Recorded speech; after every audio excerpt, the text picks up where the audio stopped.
Oke, Assalamualaikum warahmatullahi wabarakatuh. Selamat siang, teman-teman semuanya. Waalaikumsalam. Yang Pak, Gimana kabarnya hari ini? Alhamdulillah baik, Pak. Alhamdulillah. Waalaikumsalam Pak. Tugas, tugas. Kuis sudah dikerjakan belum? Ada yang belum mengerjakan kuis? Udah, Pak. Udah ya. Udah. Oke, Oke nih, review ya. Pengerjaan kuis untuk sesi satu baru 43 orang, masih ada sekitar 17 orang yang belum mengerjakan. Ini sudah berakhir masa pengisiannya. Atau saya perpanjang deh. Hari ini terakhir ya teman-teman ya. Hari ini terakhir. Kuis satu buat teman-teman yang belum mengerjakan. Hari ini terakhir kuis satu dan kuis dua. Oke, saya perpanjang. Tanggal 19 ya. Ini April. Bagi yang sudah mengerjakan tidak bisa, hanya baru satu kali aja. Kemudian yang kuis 2 panjang juga, hari ini terakhir. Oh iya bener. Kuis 2 memang hari ini yang terakhir. Jadi buat teman-teman yang belum mengerjakan kuis satu, ini ada 17 orang, silakan untuk mengerjakan gitu ya. Kemudian yang kuis 2 ini baru ada 36 orang. Banyak banget. Ada 24 orang yang belum mengerjakan. Hari ini terakhir teman-teman ya, jam 12 kosong kosong kosong gitu ya, hari ini ditutup. Nah, impactnya apa buat teman-teman yang nggak ngerjain kuis satu dan kuis 2 ya, impactnya Anda kehilangan kesempatan pertama mas apa untuk mendapatkan nilai kuis ya. Yang kedua nanti akan saya buka susulan ya, buat teman-teman yang ketinggalan, tapi konsekuensi nanti penilaiannya masuk ke penilaian remedial. Nanti yang susulan atau perbaikan itu saya buka sebelum UTS. Nanti teman-teman bisa mengerjakan apabila memang dirasa nilai kuisnya eh, kurang memuaskan gitu ya. Jadi kuis satu, kuis 2 bisa dilihat nilainya besok harusnya. Kemudian kalau misalkan Anda Anissa audionya bocor. Anissa Lestari. Halo, Anissa Lestari.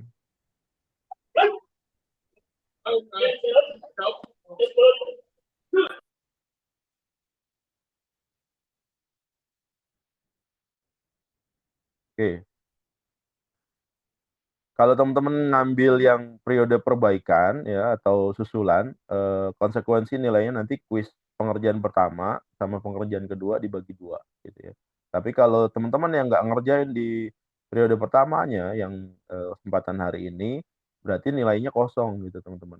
Nanti Anda ngambil susulan, Anda harus mendapatkan 100. Agar apa? Agar nilai kuis Anda 50. Karena 100 bagi 2 50 gitu teman-teman. Jadi jangan sampai disia-siakan ya kesempatan untuk mengerjakan kuis di periode pertama ya. Oke.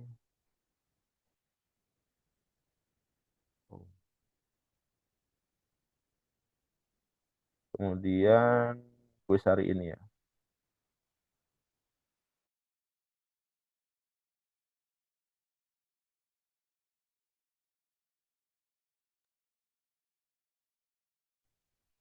Kuis hari ini saya buka 2 minggu ke depan. Ini 5 menit.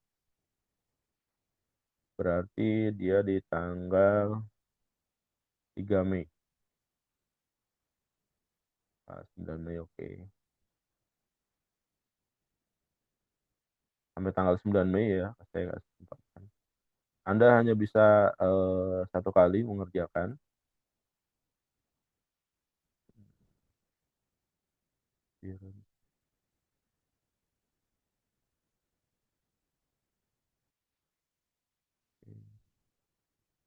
Nah,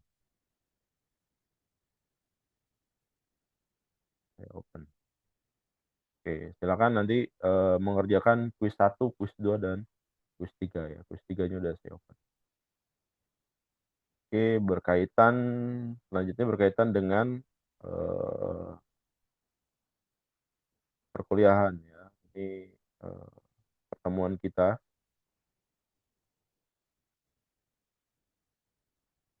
yang ketiga ya.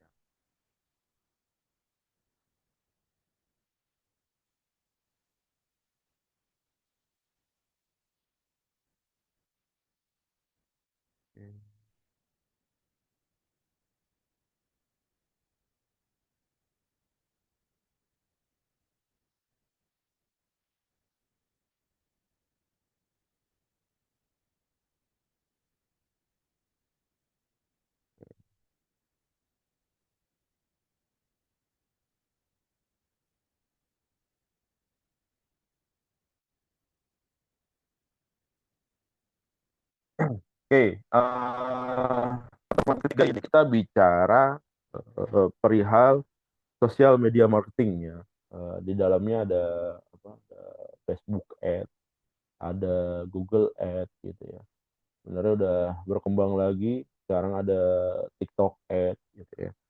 Teman-teman di sini ada yang menjadi afiliator dari TikTok, ada yang eh, pekerjaannya afiliator TikTok, nggak ada. Afiliator Shopee, nggak ada. Saya Pak, Oh, Abdullah Akil. Afiliator apa, Abdullah? Abdullah atau TikTok Akil Pak manggil? sama Shopee. Hah? TikTok sama Shopee. TikTok sama Shopee, oke. Main TikTok Ads nggak? Main Pak. Oke. Penghasilannya udah berapa per hari? Ya Alhamdulillah cukup lah Pak. Cukup. Ratusan atau jutaan? Bisa dibilang baru 1 digit Pak. Satu digit berapa tuh? Satu digit Rp1 gitu.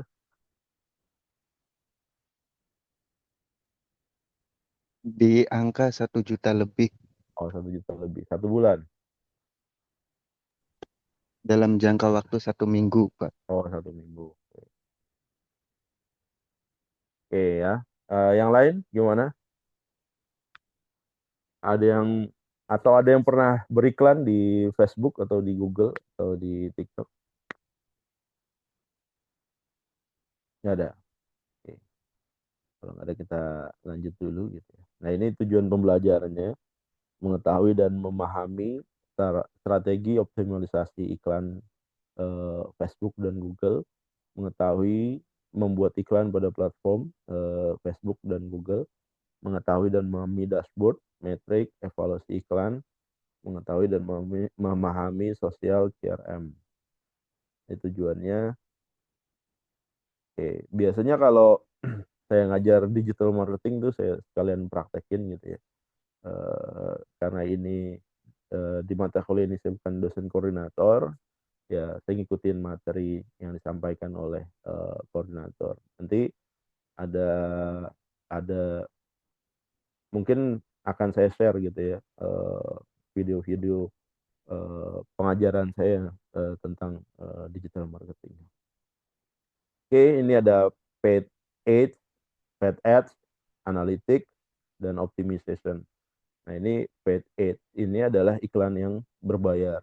Biasanya dia pakai Google atau Google Ads, ada Facebook Ads, ada Instagram Ads, ada TikTok Ads, dan macam-macam gitu ya.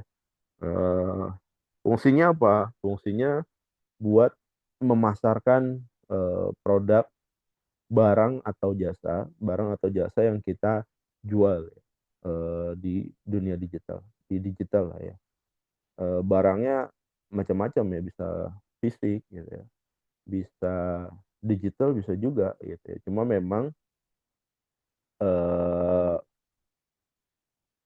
kalau kita masuk ke platformnya ke platform marketplace gitu ya, endingnya harus ada pengiriman ya teman-teman. Nggak bisa barangnya nggak ada pengiriman tetapi Anda bisa melakukan penjualan, nggak bisa.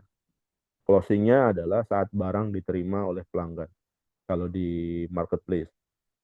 Tapi kalau misalkan Anda jual produknya digital gitu ya, itu bisa saya sarankan tidak menggunakan marketplace gitu. Anda bisa menggunakan website sendiri gitu ya. Nanti dari iklan Facebook atau iklan Instagram gitu ya, atau iklan Google gitu ya, atau iklan di TikTok di redirect ke website Anda ya. Bisa eh, trafficnya ngumpulnya di sana gitu. Jadi eksekusinya di sana. Tapi kalau misalkan buka di marketplace pun bisa juga gitu. Ada beberapa metode di marketplace, ada beberapa yang jualan software itu saya lihat dia tetap melakukan pengiriman gitu ya. Pengirimannya cuma bukan software yang dia jual gitu ya. Pengirimannya cuma mungkin berupa nota gitu ya. Kemudian softwarenya gimana cara kita ngakses gitu. Begitu kita melakukan payment itu biasanya kita udah dikasih link buat akses ya, buat akses produk digitalnya dia. Nanti dari situ kita tinggal download aja, kita tinggal akses aja gitu ya. Nanti begitu once si notanya itu datang ke rumah kita, ya berarti transaksinya selesai. Cuma kalau di pertengahan jalan ada permasalahan gitu ya, saya rasa di marketplace rada susah untuk melakukan komplain untuk produk-produk digital karena memang mayority dari marketplace itu adalah produk fisik, ada kelihatan fisiknya gitu ya, ada kelihatan bentuknya, makanya di situ ada delivery, ada pengiriman. Oke. Metodenya ini gitu untuk paid ads ini Anda membayar, Anda harus mengeluarkan uang untuk campaign yang Anda lakukan gitu. Kalau di Facebook dia range-nya bisa tergantung dari iklan Anda. Ada bisa 25.000 per day pun bisa gitu ya. Saya dulu mainan Facebook Ads itu range-nya sekitar 50 sampai 500 ribu per day untuk iklan. Untuk salah satu campaign gitu ya. Bisa jadi satu produk gitu ya saya pasarkan. Nanti saya buat variasi iklannya. Jadi produknya tuh produk A gitu, produknya sama gitu. Produknya misalkan kasur lipat gitu ya, kasur lipat. Tapi videonya saya buat 3 sampai 5 versi gitu ya. Nanti dari video yang 5 versi tersebut saya iklankan di Facebook gitu ya.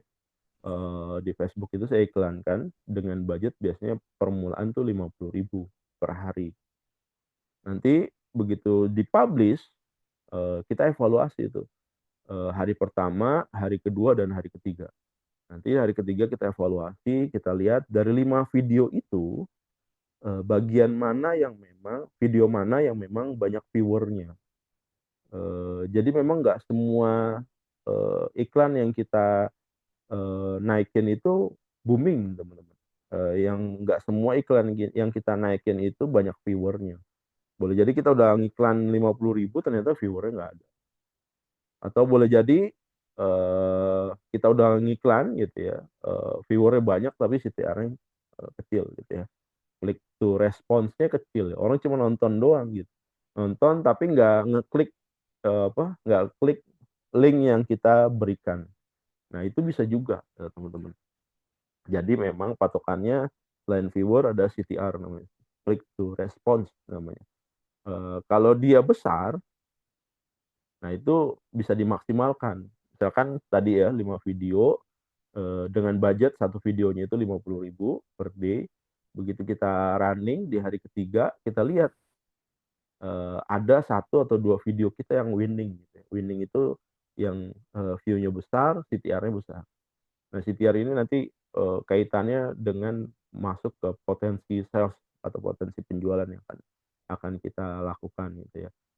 Nanti kalau misalkan didapat 2 video itu winning, ya nanti yang 3-nya itu di stop aja teman-teman. Di stop, dimatikan, kemudian budget yang 2 iklan ini diperbesar.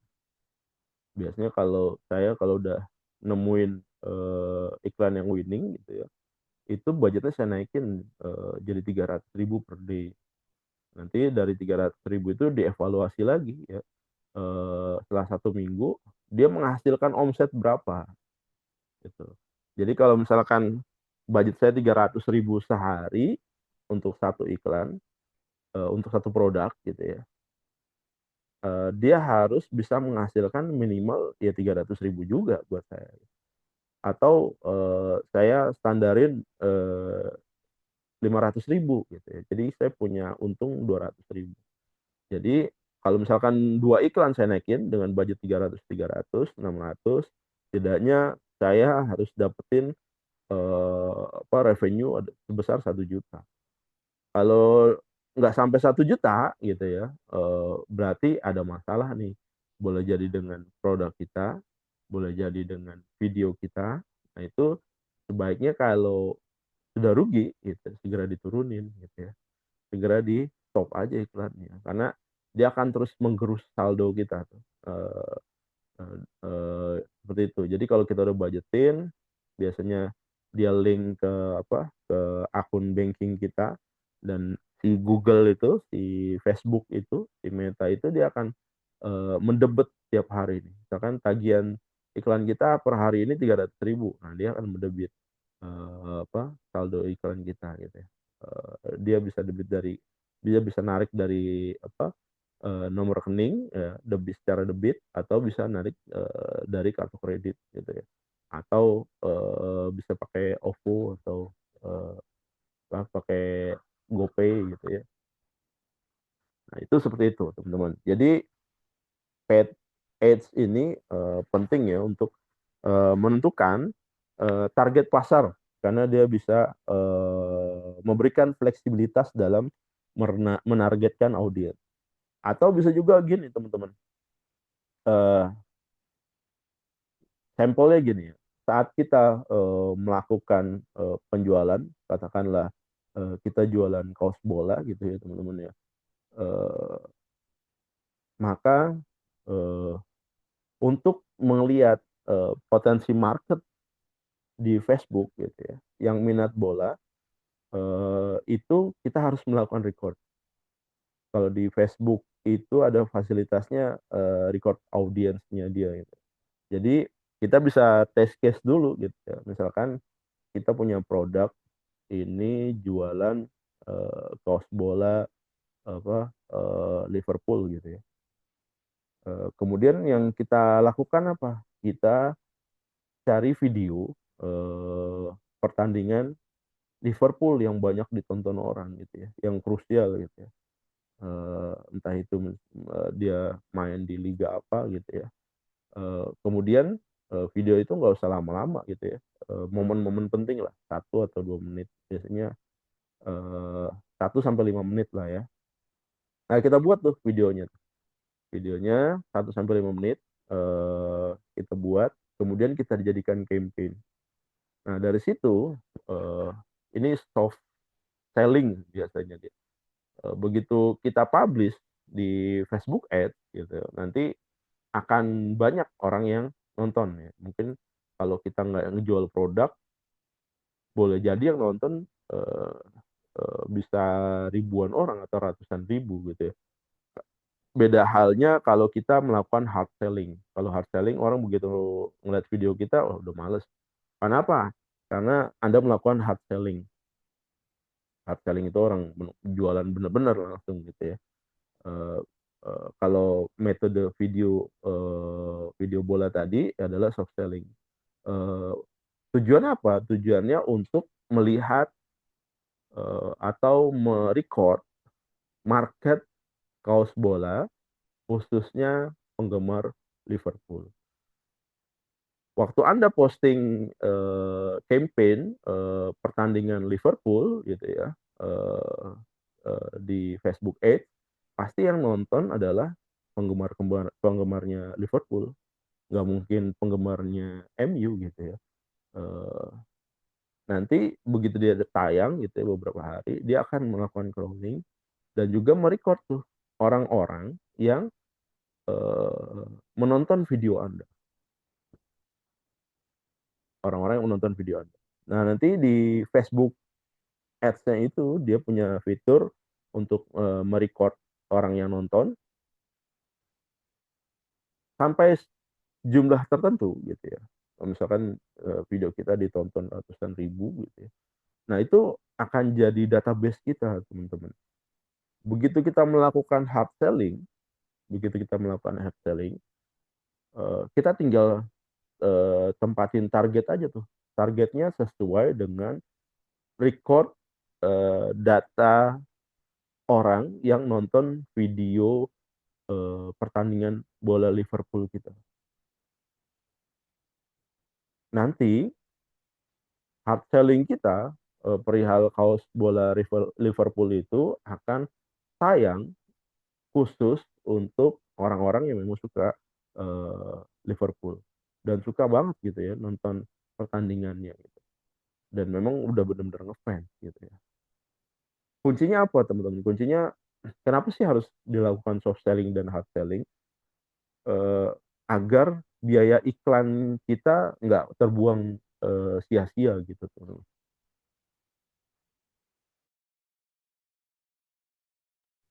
Sorry. Agar biaya iklan kita nggak terbuang sia-sia. Beda halnya kalau kita langsung melakukan hard selling gitu ya. Walaupun kita tetapin targetnya penggemar bola, kemudian usianya berapa ya, 17 sampai 40 misalkan.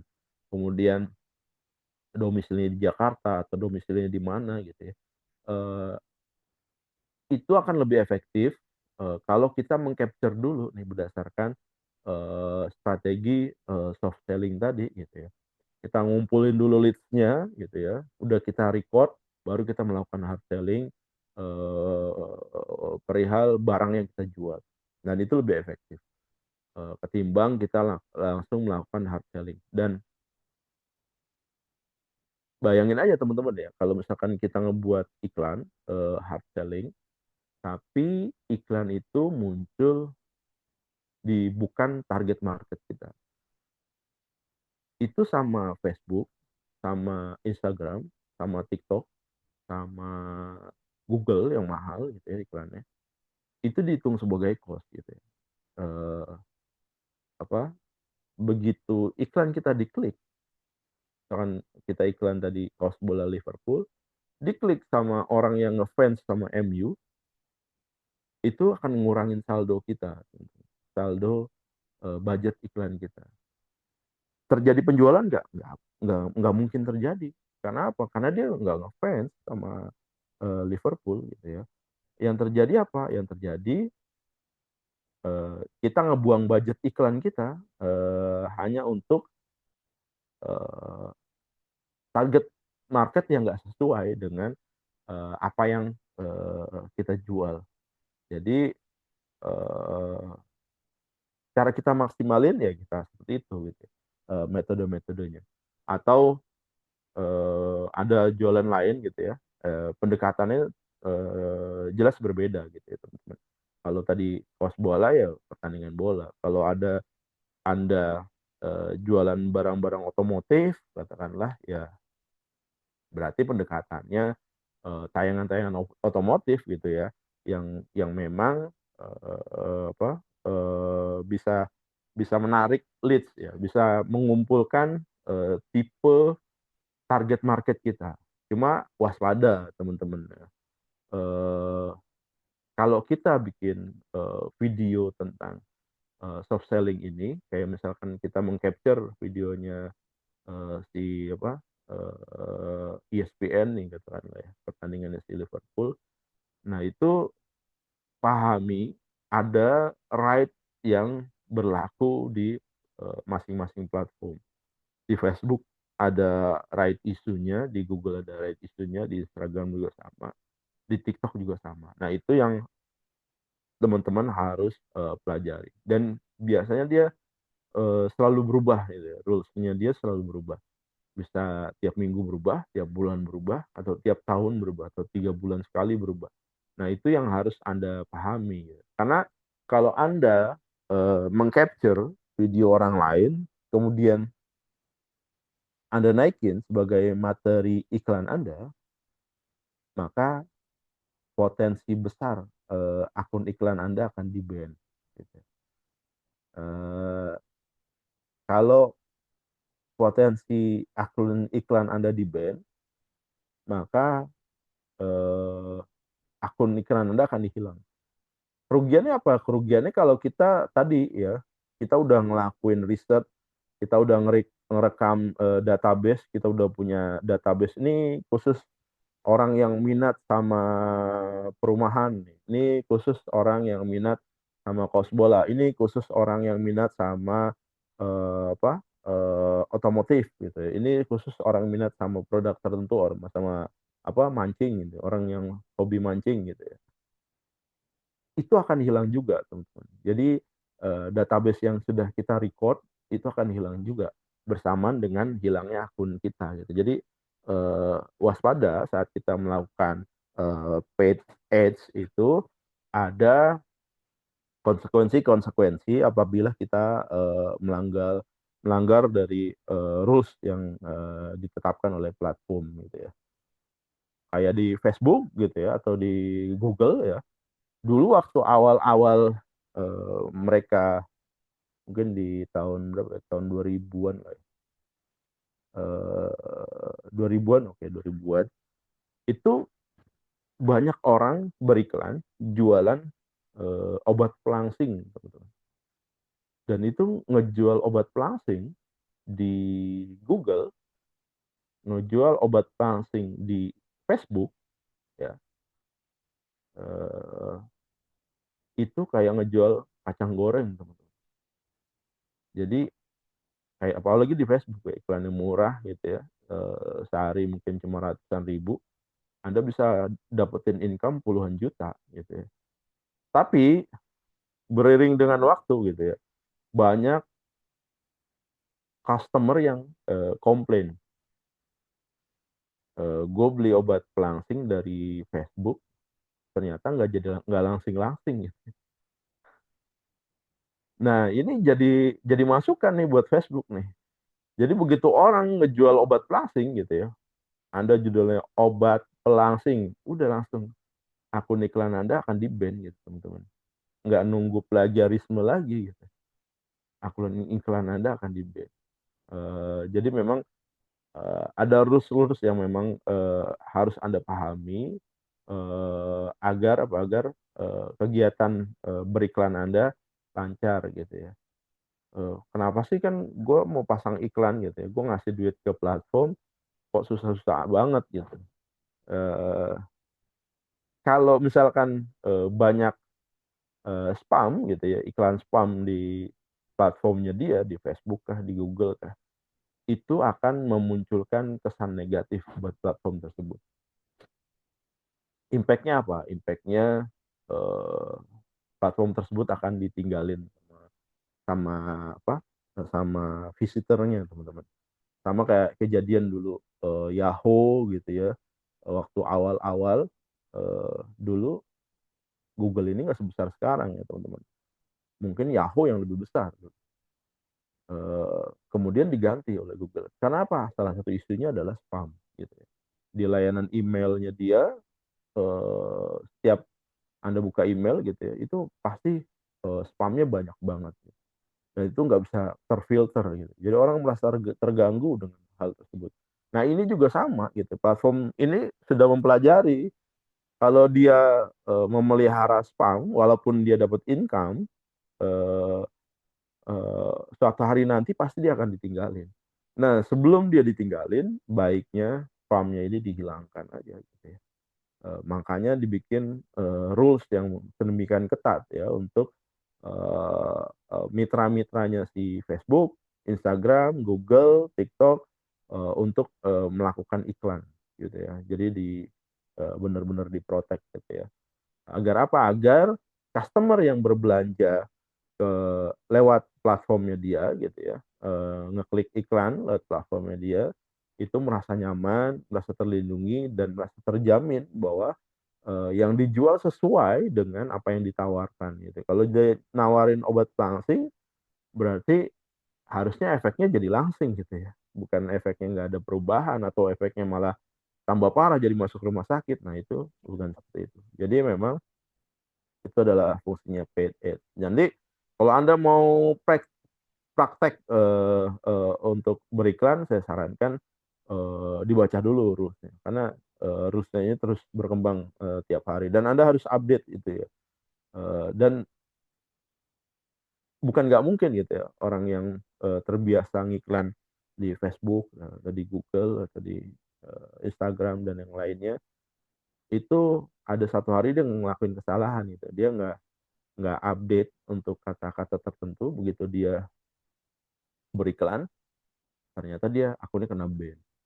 Nah itu bisa juga seperti itu ya kadang-kadang. Cuma kalau orang yang udah biasa beriklan dia kena ban, kemudian dia ajukan banding ya, ajukan banding, dia ajukan review, dia kontak supportnya dari Facebook, biasanya dibantu dibuka lagi akunnya. Asalkan dia nggak ngulangi kesalahan yang sama. Kalau dia ngulangi kesalahan yang sama, ya udah akunnya selamanya akan di-ban. Nah, ini manfaatnya dari paid ads, targeting yang tepat. Tadi saya bilang gitu ya.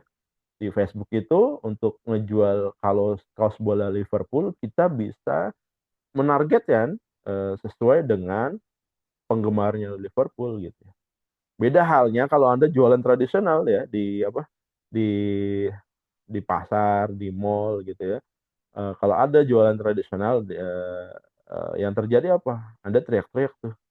Coba aja Anda ke kalau di Jakarta ada Tanah Abang gitu, kalau di Bandung Anda cek gitu ya. Si penjualnya itu dia eh, melakukan marketing ke semua orang gitu. Tanpa dia tahu apa kesukaan dari orang yang ditawarin apa. Dan itu di tradisional itu ngebuang waktu gitu. Tapi kalau di digital gitu ya, di dunia digital, dunia online itu bisa ditargetin,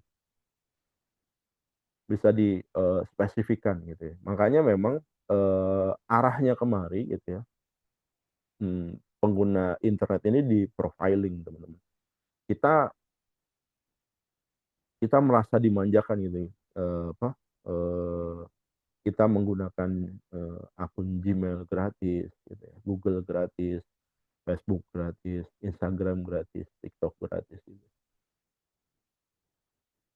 Kita merasa itu gratis, tapi enggak sebenarnya.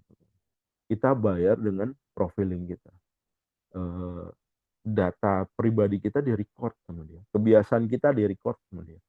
Coba aja Anda mainan TikTok gitu ya. Itu dia terakhir itu setahu saya dia menspesifikkan orang suka pada tipe video tertentu itu dalam jangka waktu 3 second aja teman-teman. Once misalkan anda nonton video tentang A gitu ya, minimal 3 second, maka Anda diklasifikasikan sebagai orang yang suka video tersebut. Nanti kalau ada produk yang berkaitan dengan video tersebut, maka akan tayang di beranda Anda. Itu akan tayang di situ.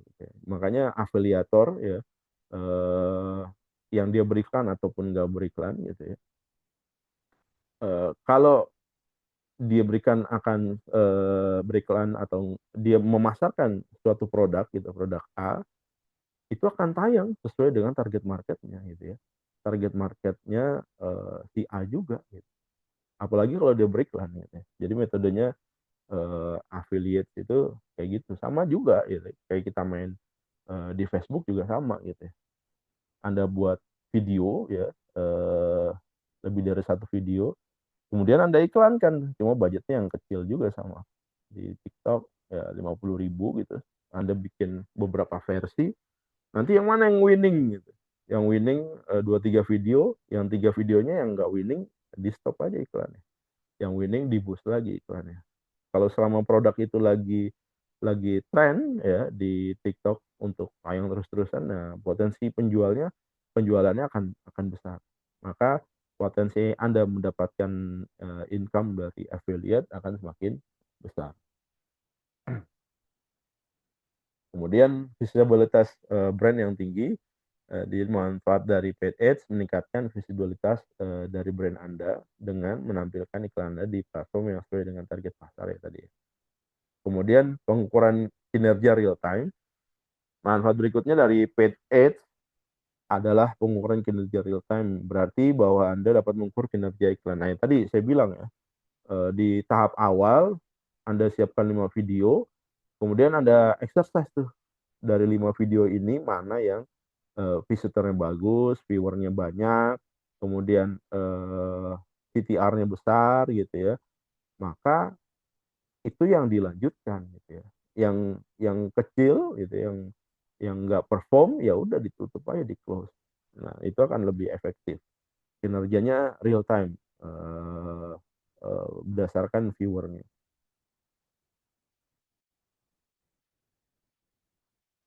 Kemudian ada scalability, scalability iklan yang lebih efektif, kemampuan untuk meningkatkan atau mengurangi jumlah iklan sesuai dengan kebutuhannya dan hasilnya. Nah, ya tadi saya bilang, tadi kita posting 5 di awal, kemudian selanjutnya kita seleksi mana iklan yang winning sama iklan yang nggak winning. Yang winning kita lanjutkan, yang nggak winning ya kita stop gitu ya. Membantu mencapai tujuan bisnis ya. Manfaat terakhir dari menggunakan paid ads adalah dapat digunakan untuk mencapai berbagai macam tujuan bisnis seperti meningkatkan penjualan, brand awareness, konversi dan yang lainnya gitu ya. Hal ini dapat dilakukan dengan menargetkan audiens yang tepat sesuai dengan profil pasar ya, sesuai konten iklan, sesuai dengan tujuan bisnis. Oke. Jenis-jenisnya apa? Jenis-jenisnya ada search ads, ya ini biasa di Google. Jenis iklan yang ditampilkan pada hasil pencarian mesin pencari ya, Google atau Bing ya. Teman-teman mungkin perlu ilustrasi ya. Ini kalau saya buka Google gitu, misalkan konveksi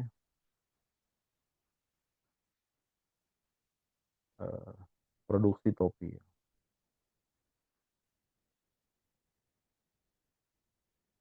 Nah, ini adalah search ads nih teman-teman. Begitu kita klik produksi topi ya, maka yang muncul adalah orang yang beriklan dengan produk yang sama, yaitu topi ini. Nah, ini terus topi maker ya. Ini ada goodie bag gitu ya. Kemudian ini ada konveksi topi.com, konveksi topi bisa custom ya. Nah, yang di bawahnya udah nggak ada nih sponsornya. Ini udah nggak ada ya. Nah, ini sponsor juga nih, ini sponsor topi custom bordir ya, pabrik topi ready. Nah, ini sponsor juga. Kalau kita terusin ada lagi sponsornya. Oh, di page 1 aja berarti.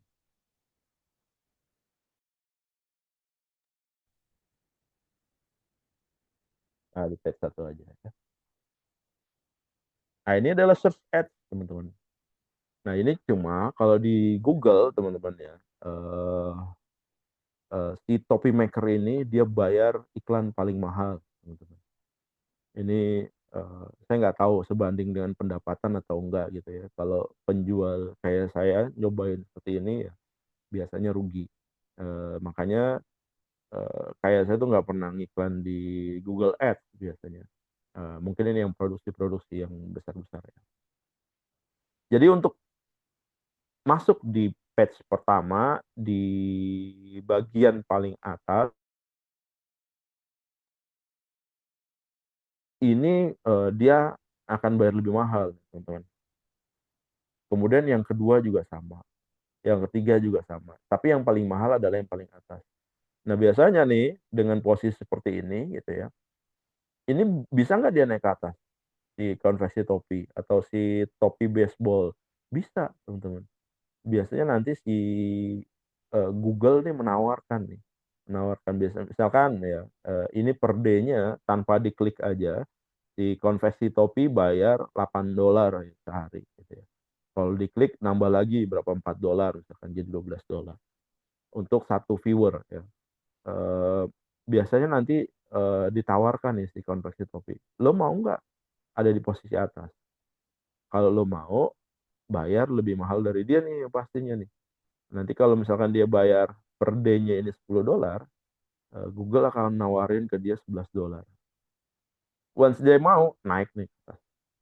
Si topi maker keturun ke bawah. Artinya apa? Konversi topi naik, bayar $11 per day, belum termasuk klik ya. Per kliknya beda lagi. Kemudian topi maker akan turun di posisi kedua. Biasanya kalau perusahaan-perusahaan besar dia mantau Google Ads. Hari ini di posisi kedua nih. Gimana caranya naik posisi satu? Ya dia naikin lagi. Begitu konversi topi naik dengan $11, si topi maker tawarin lagi nih, topi maker, lo mau nggak naik di eh, page paling atas? Lo bayar $12 deh. Ya udah dibayar $12. Ya udah naik, naik naik naik lagi nih besoknya nih si topi maker. Dan begitu seterusnya gitu. Jadi teman-teman, orang yang berani bayar lebih mahal, dia akan naik di posisi tertinggi. Makanya nggak worth it sih kalau buat bisnis UMKM gitu ya, eh, untuk beriklan di Google Ads gitu ya, yang penghasilannya terbatas untuk beriklan di Google Ads. Biasanya dia beriklannya di Facebook Ads itu lebih efektif ketimbang di Google Ads. Ini yang paid ya teman-teman ya. Eh, Kalau di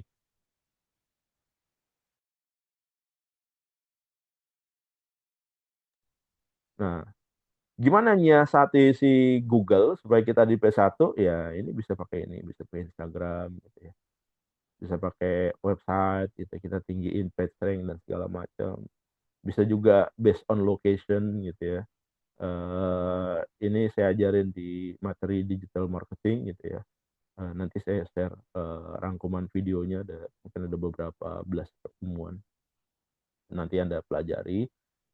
Nggak cukup kalau diajarkan di satu pertemuan ya. Biasanya saya nggak, kalau di Google itu saya nggak beriklan di sini teman-teman ya.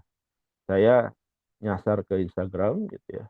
Saya nyasar ke web ya, web web yang gratisan gitu ya. Tapi dia punya page rank bagus ya. Kemudian saya main di location. Location juga sama. Nah ini bermanfaat. Location yang berikutnya main di video di YouTube sama di marketplace. Nah ini udah lengkap gitu ya. Ketimbang kita harus beriklan di Google gitu ya, Google Ads tadi yang harganya fluktuatif gitu ya, udah kayak orang lelang gitu ya. Dan ini lebih lebih lama ya, lebih lama, waktu waktu tayangnya lebih lama gitu ya. Cuma memang kita harus mantau juga sama kayak yang berbayar gitu. Once misalkan based on location gitu ya, eh, ada kompetitor kita yang sering dikunjungi sama visitor, maka dia akan terus naik ke atas nih teman-teman. Ada di posisi yang topnya gitu ya. Tapi kalau eh, iklan kita jarang dikunjungi, dia akan turun ke bawah gitu ya. Nah itu harus harus harus sering dipantau gitu ya. Nah itu namanya ada white SEO, ada black SEO gitu ya. Jadi yang model yang black SEO-nya. Oke, lanjut. Ini display. Nah, yang tadi search ad, yang kedua display ad. Ini jenis iklan yang ditampilkan pada website atau aplikasi yang telah dipilih. Nah, biasanya kayak misalkan eh, fifa.co.id. Nah, Google juga melakukan kerjasama nih dengan siapa? Dengan platform-platform ini website. Dia masuknya di mana? Masuknya ini Google ini Google Ads.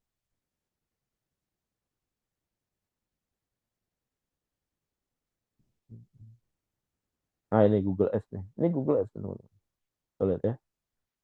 Iklan oleh Google Ads. Nah, ini kalau kita pasang iklan di Google ya, ada potensi kita muncul di website-website ini gitu ya, teman-teman. Anda nggak perlu masang di Viva.co.id, Anda nggak perlu masang di Detikcom, Anda nggak perlu masang di republika.co.id, maka iklan Anda bisa muncul di sini, gitu ya. Ini jenis iklan yang digolongkan sebagai display ads ya. Ini eh, ini dapat ditargetkan berdasarkan lokasi, demografi, minat, perilaku dalam bentuk banner, video, interstiti, ya, display ads dapat ditemukan di berbagai website ya tadi ya, eh, yang saya kasih sampel. Oke, yang berikutnya ada yang ketiga, ada di sosial media. Adalah jenis iklan yang ditampilkan pada platform media sosial ya, seperti Facebook, Instagram, Twitter, atau TikTok ya. Nah, ini yang eh, yang Anda bisa lakukan langsung ke platformnya langsung gitu. Anda Anda pasang iklan di Facebook, ada apa ini, business manajernya gitu ya. Kalau Anda mendaftar sebagai pengiklan, Anda nanti disediain dashboard namanya business manager. Nanti Anda tinggal milih nih, Anda mau tayang di Facebook aja atau di Instagram aja gitu. Nah, nanti Anda bisa pilih salah satu atau bisa keduanya. Nah, menurut Anda mana yang efektif nanti dalam eh, melakukan iklan terhadap produk Anda gitu ya. Di TikTok juga gitu ya. Saya pernah nyoba juga iklan di TikTok. Oke, cara memilih platform ads yang sesuai dengan target pasar. Setelah mengetahui jenis paid ads, ada baiknya juga mengetahui cara memilih platform yang sesuai dengan target pasar yang ingin dituju. Ya, itu karena memilih platform yang sesuai dengan target pasar adalah sebuah proses penting dalam menjalankan paid ads. Ya. Hal ini dapat membantu untuk mencapai tujuan bisnis atau meningkatkan efektivitas iklan. Yang pertama adalah target audience. Ya. Pertama-tama kita harus memahami target audience dan platform mana yang digunakan oleh audiens tersebut. Ya. Misalkan target pasarnya orang yang aktif di media sosial, maka bisa milih platform seperti Facebook atau Instagram gitu ya. Atau kalau orang jual kuburan bisa nggak beriklan di Facebook atau Instagram atau TikTok? Gimana teman-teman? Ada komentar? Kalau orang yang jual kuburan,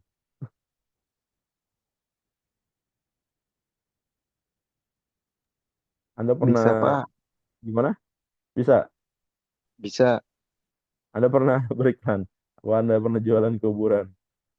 Saya pernah lihat live-nya, Pak, di TikTok. Pernah lewat. Oke, yang lain?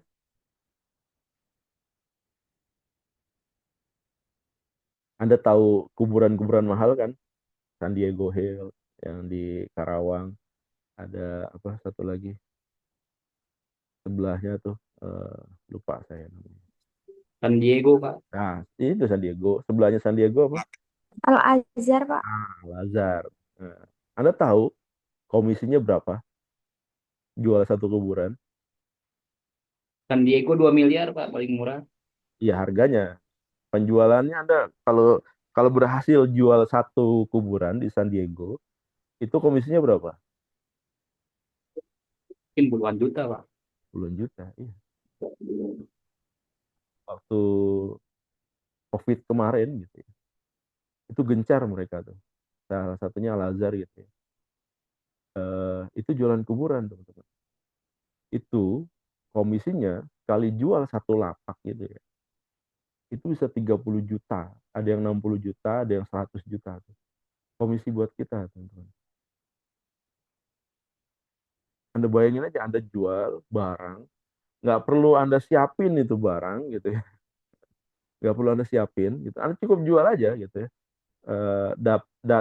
Datengin pembeli, kemudian dia bayar, udah selesai, Anda dapat komisi gitu ya. Itu komisinya besar banget gitu, kayak Anda jualan rumah gitu ya. Dan pasarnya ada gitu ya.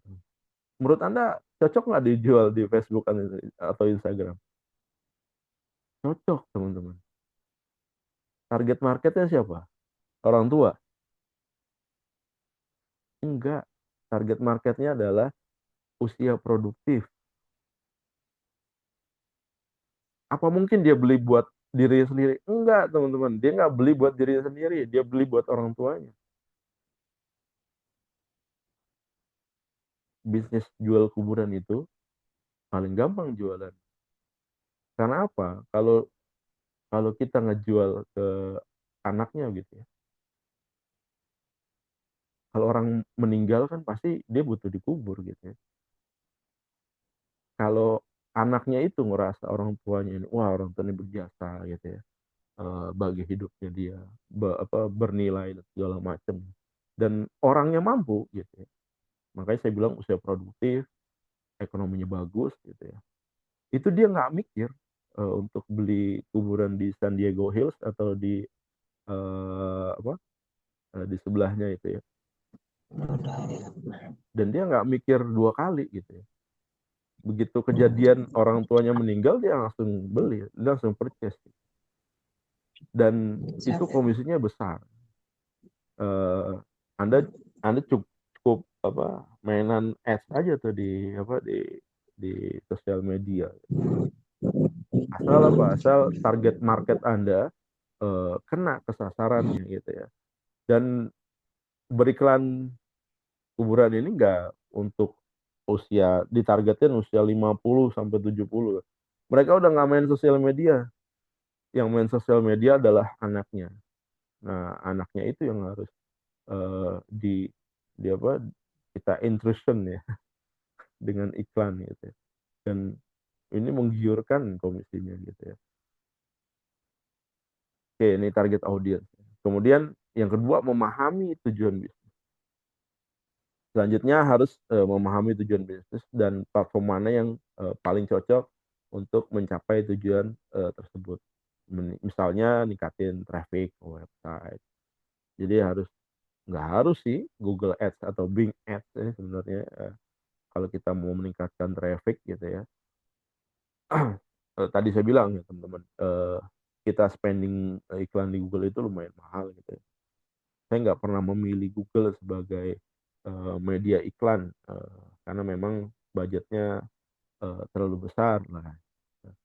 Kemudian tentu ini budget yang tersedia dan platform yang paling cocok. Kalau Anda budgetnya besar dan misalkan usahanya untungnya sekali penjualan miliaran gitu ya, nggak ada salahnya juga gitu. Anda beriklan di Google gitu. Atau kayak tadi misalkan Anda jualan kuburan gitu. Sekali untung 30 juta, 60 juta, 100 juta gitu. Worth it gitu. Anda jualan di Google tuh worth it gitu. Tapi kalau Anda jualan mainan gitu, harga mainannya satu cuma 60.000, Anda iklan di Google gitu, ya boncos gitu. Satu pelanggan dia ngeklik iklan Anda, kemudian dia beli satu produk Anda, mungkin Anda spending 120.000, tapi Anda ngejual 60.000, itu samanya Anda donatur ke Google. Jadi harus sesuai, harus balance. Jadi produk kita nih produk apa nih? Low class gitu, medium atau high class gitu. Kalau yang komisinya sekali penjualan bisa ngasilin puluhan juta gitu, saya rasa worth it Anda beriklan di Google. Atau misalkan website kantor Anda omsetnya bisa miliaran gitu ya. Atau per harinya miliaran atau per bulannya bisa triliunan, ya nggak ada masalah Anda masuk ke Google gitu ya. Gitu. Jadi disesuaikan dengan produk yang Anda jual. Oke, berikutnya analisis data. Ini dapat juga harus mempertimbangkan fasilitas analisis data yang tersedia di masing-masing platform untuk membantu mengevaluasi kinerja iklan. Nah, pengalaman saya gitu ya, mau dia Google, Facebook, Instagram, ya, TikTok, itu sudah menyediakan tools-tools yang standar lah, yang kita butuhkan gitu ya,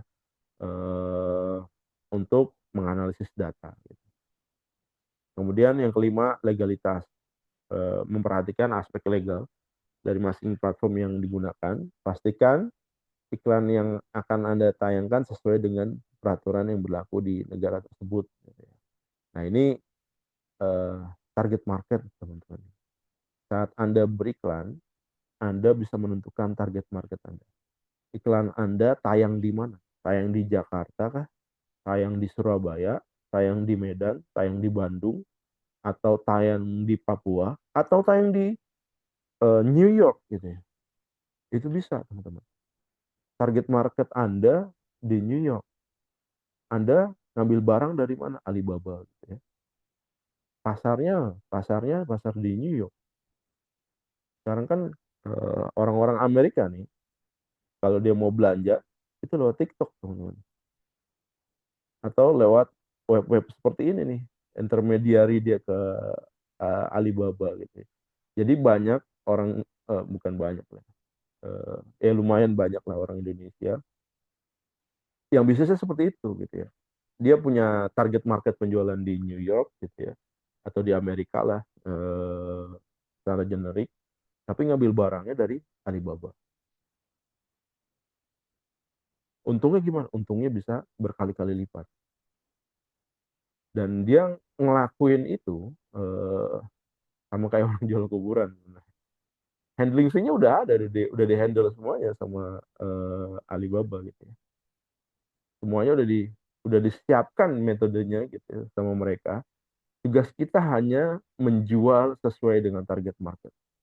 Kalau nggak ngejual gimana? Kita udah sebagai partner gitu, nggak rugi juga gitu ya. Yang rugi itu kalau kita udah jualan tapi nggak sesuai target market, iklan kita kebuang percuma gitu, duit kita kebuang sia-sia gitu ya. Kalau kita ngejual barang kita di Australia misalkan, platform apa yang cocok untuk penjualan di Australia? Menurut Anda gimana?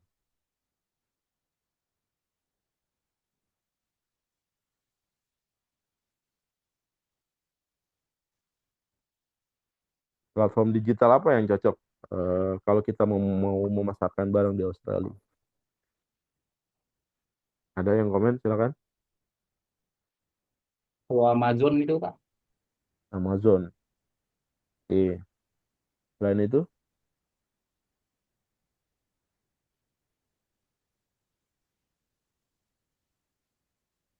Alibaba mungkin yang udah sekelas internasional ya. Alibaba. Oke. Terus, Itu aja sih Pak kalau dari saya tahunya oke. yang Yang udah lain gimana? internasional. Yang lain ada jawaban lain selain Alibaba dan Amazon? Aplikasi eBay, Pak. eBay. Oke. Terus, Shopify juga sama. Shopee Pay. Terus, emang orang Australia pakai Shopee Pay?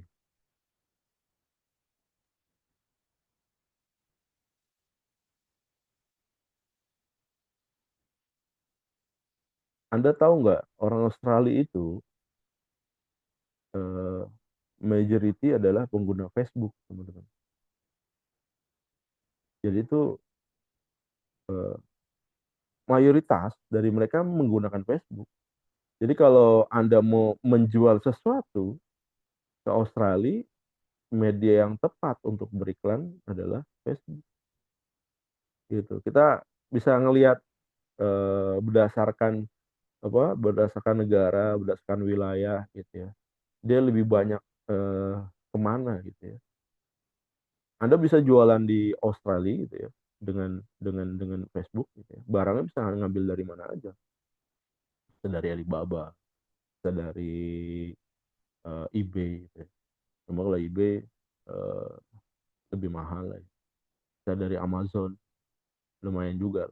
Well known lah eBay, Amazon, mereka udah kenal juga gitu ya. Eh, Kalau Anda mau ngambil barang yang lebih murah ya dari website-websitenya Cina gitu ya. Dan itu kejadian di Indonesia itu. Anda pernah beli barang impor dari Cina nggak?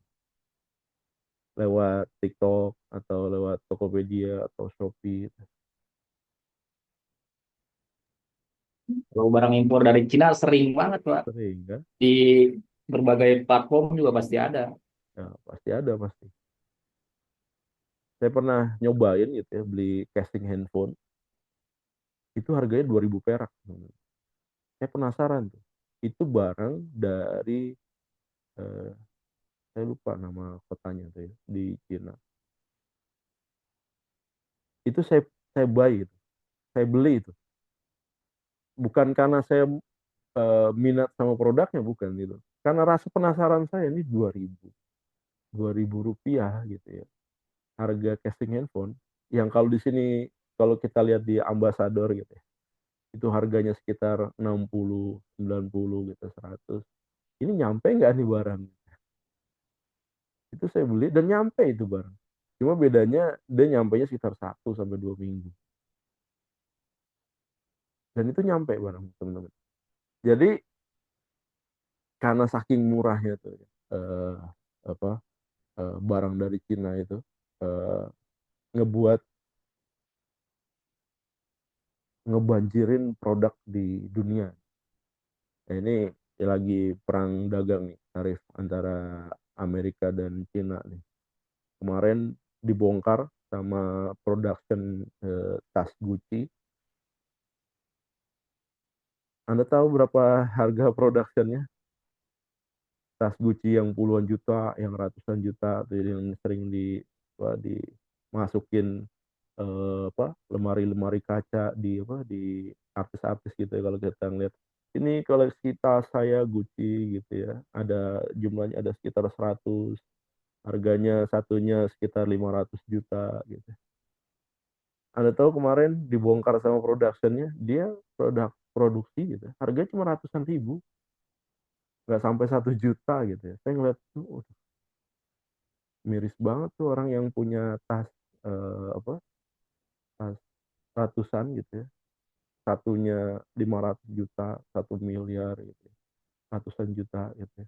Dia ngelihat productionnya di sana eh, dia jual ke Amerika itu harganya sekitar 500 sampai 800 ribu dikasih label Gucci dikasih label eh, merek yang lain ya LV dan segala macam gitu ya yang terkenal kemudian dijual dengan harga ratusan juta Anda bayangin saya ngelihatnya wah ini eh, mungkin ini eranya pergantian pasar ya. Jadi memang kita ada di era ini eh, di era pergantian leader ya pergantian market leader pergantian orang kaya juga jadi memang ada siklusnya teman-teman jadi saya pernah baca di mana saya lupa jadi tiap tiap 100 tahun sekali itu ada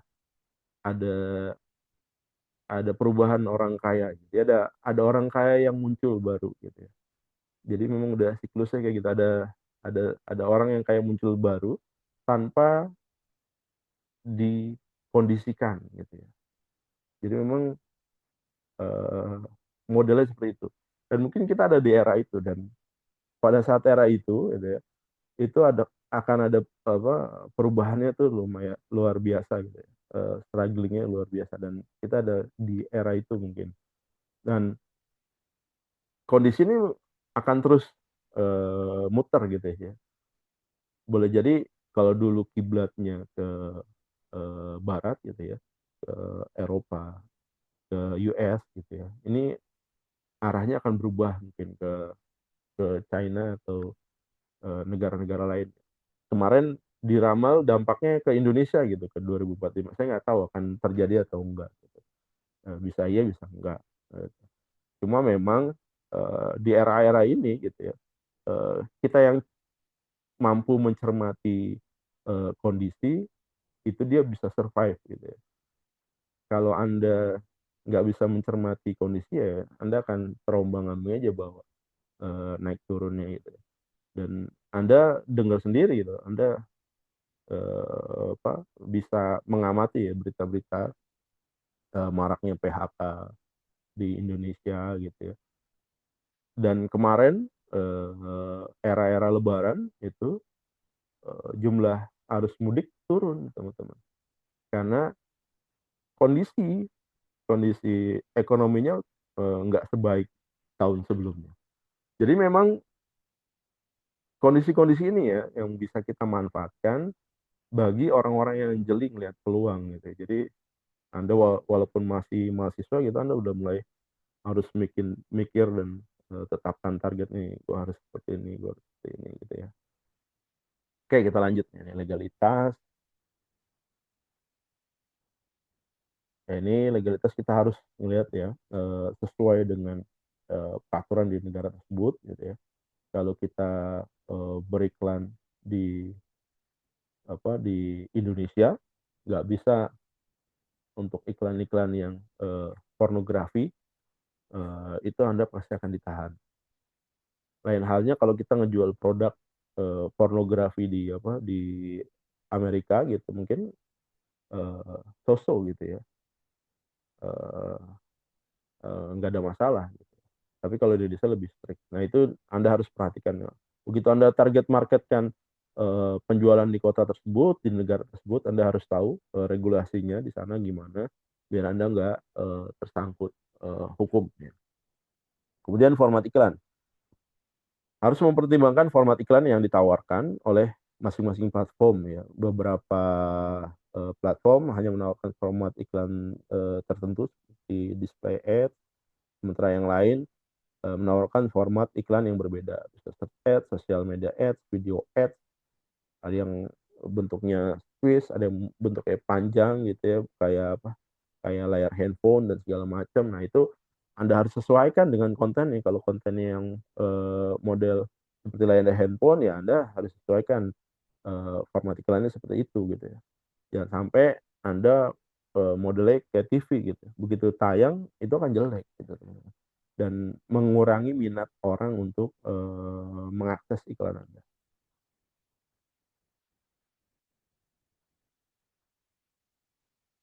Kayaknya ini nih apa? Penomorannya enggak ya? Oke, cara memilih platform ads yang sesuai dengan target pasar. Analisis data. Ini.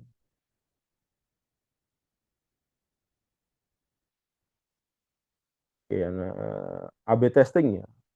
Nah, ini variasi iklan yang tadi saya udah cerita yang AB testing ya. AB testing itu kita rilis 5 iklan gitu, kita trial 1-2 hari, kita lihat seberapa besar achievement dari iklan tersebut. Nanti iklan yang paling tinggi viewernya, CTR-nya itu yang kita lanjutkan. Kalau yang kecil ya kita matiin aja. Nah, kemudian yang berikutnya penyesuaian budget ya, saya bilang. Kalau iklannya udah winning, kita naikin budgetnya aja. Kalau kita naikin budget, maka potensi dia ngeluas pasar akan semakin besar gitu ya teman-teman. Pengalaman saya ngiklan di Facebook gitu ya, saya kasih budget 50.000 gitu ya. Memang viewernya besar, tapi CTR-nya kecil gitu. Tapi begitu saya besarin 10 kali lipat jadi 500.000, ternyata target marketnya lebih lebih kena lagi gitu ya. Orang yang memang minat sama produk tersebut dan juga punya kebutuhan untuk membeli gitu. Jadi closingnya lebih besar gitu ya teman-teman. Jadi memang budget itu mempengaruhi. Tapi kunci pertamanya adalah iklan Anda harus menarik dulu buat disaksikan gitu ya. kalau misalkan produknya memang menarik, orang mau beli produk tersebut, tapi iklan Anda nggak menarik, dia nggak belinya dari iklan Anda, tapi ngebelinya dari iklan orang lain. Nah, itu kita juga harus berkompetitor dengan dengan orang yang serupa ya, melakukan bisnis yang serupa dengan kita gitu, dengan afiliator lain misalkan. Paid marketing atau pemasaran berbayar mengacu pada strategi di mana perusahaan akan menarikkan iklan kepada beberapa calon customer berdasarkan minat, tujuan, atau interaksi mereka dengan brand. Kampanye berbayar ini dapat memanfaatkan lebih dari satu saluran digital, termasuk SERP, platform media sosial, dan situs web berbasis komunitas. Selain iklan bergambar yang bisa ditemukan di SERP dan halaman web, pemasaran berbayar juga dapat berbentuk posting sosial bersponsor dan artikel pada blog kamu. Tergantung kebutuhan. Jenis-jenis paid marketing ada paid search marketing tadi yang udah saya tunjukkan, ada social media marketing ya, yang ada di sosial media. Anda juga saya yakin sudah pernah menyaksikan. Ada display marketing tadi yang muncul di web-web ya. Ada influencer marketing. Nah, influencer marketing ini metode pemasaran modern ya. Jadi ya ini kayak afiliator, ini kan sebenarnya influencer. Nah, Anda yang jualan barang bisa bekerja sama dengan influencer untuk menjual produk Anda kepada end customer gitu ya.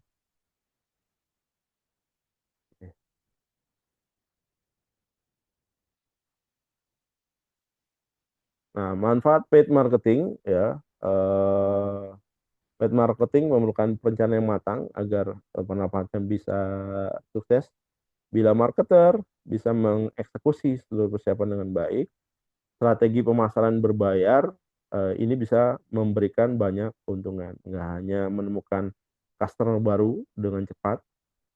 Berikut manfaat yang didapatkan perusahaan dengan pemasaran berbayar menurut digital shifters atau agensi. Metrik keberhasilan yang jelas, menjanjikan hasil yang cepat, penargetan customer yang khusus dan terperinci, membantu perusahaan untuk membangun hubungan baik, biaya penerapan gak mahal, dan menawarkan insight dari berbagai saluran digital.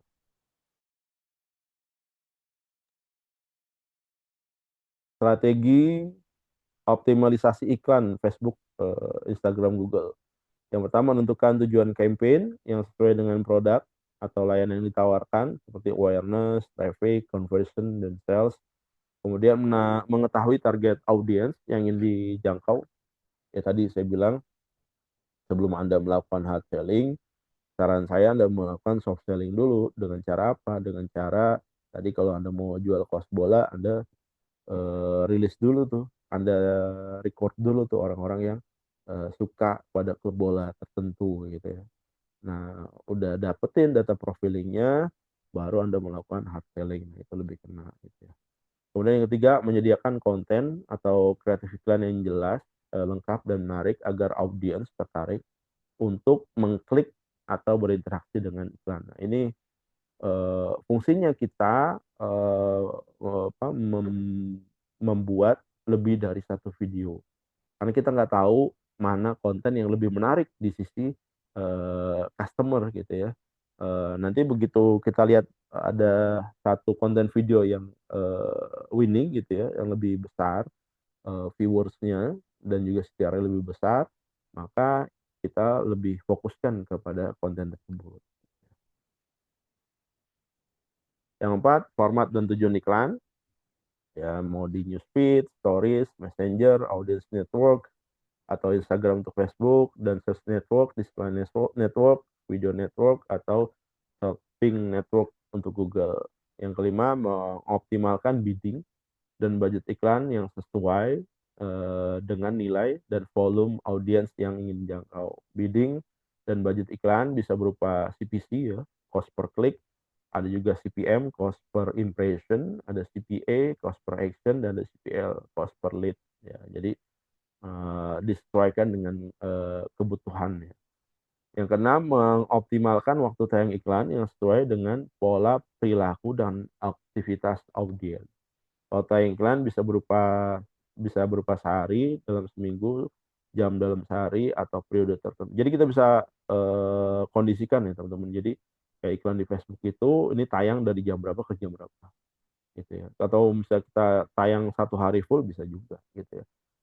Disesuaikan dengan kondisinya. Kalau dulu kalau saya jualan manual di Facebook itu eh, biasanya saya postingnya di jam-jam tertentu gitu ya, atau di waktu itu di Kaskus zamannya gitu ya, jam-jam tertentu yang memang orang eh, lagi berkunjung ke website tersebut, orang lagi ngabisin waktu di Kaskus gitu ya. Nah itu jam-jam krusial ya untuk melakukan penjualan, dan memang lebih terbukti banyak selling di sana.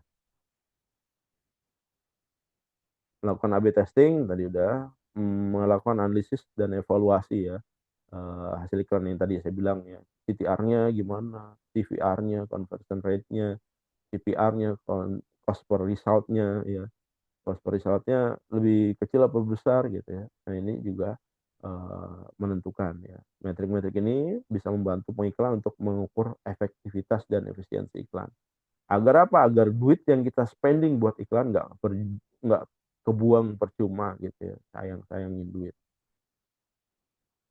Oke, berikutnya membuat iklan pada platform Instagram. Nah, nanti saya kasih videonya aja lah ya.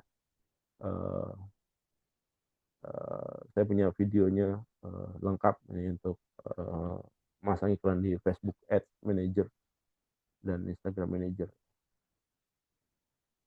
Oke, itu yang bisa saya sampaikan pada pertemuan ketiga hari ini. Silakan kalau teman-teman ada yang mau ditanyakan.